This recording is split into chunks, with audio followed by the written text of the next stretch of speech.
Here, Julio is going to perform a warm-up before an upper body focused training session.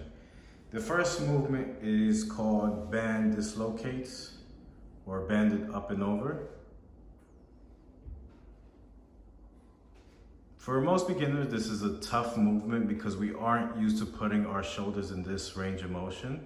So if you have to go halfway, that's okay. But you eventually want to build it to where you go all the way down and get the full range into the shoulder.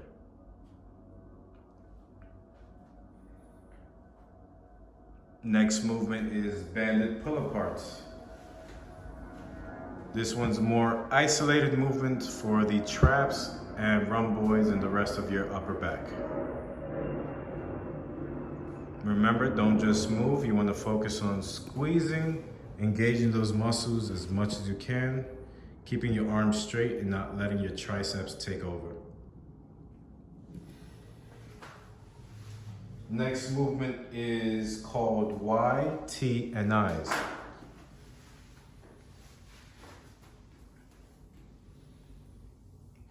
When starting with this movement, I prefer doing it without weight and testing out your range of motion. So first do the Y,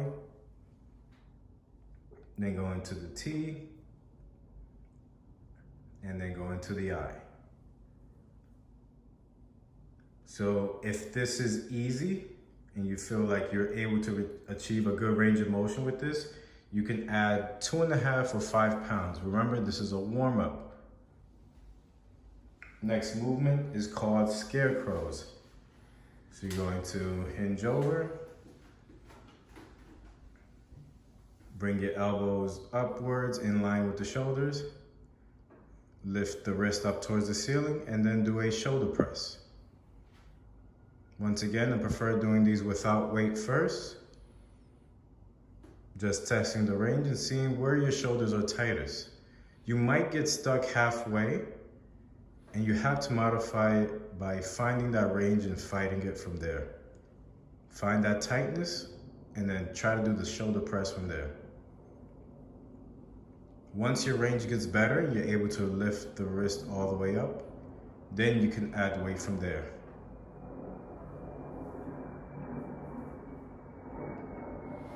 Next exercise is called banded Y raise. You can use a resistance band or you can use dumbbells if you have access to them. Very simple movement, but it gets all the muscles of the rotator cuff and really prepares you for any overhead pressing movements.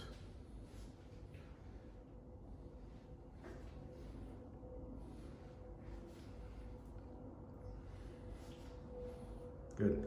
Now that the shoulders are warmed up, let's start adding some load to them. Next movement is a straight arm plank into downward dog. Looks easy, but it's really good for engaging the triceps, shoulders, and chest. So you want to make sure your hands are right under your shoulders. And as you lift your hips up towards the ceiling, you want to think about pushing the floor away, engaging those triceps, shoulders, and also your upper back at that end range. Come into the plank, make sure you're not arching your back or going too low. Push the floor away, and come down.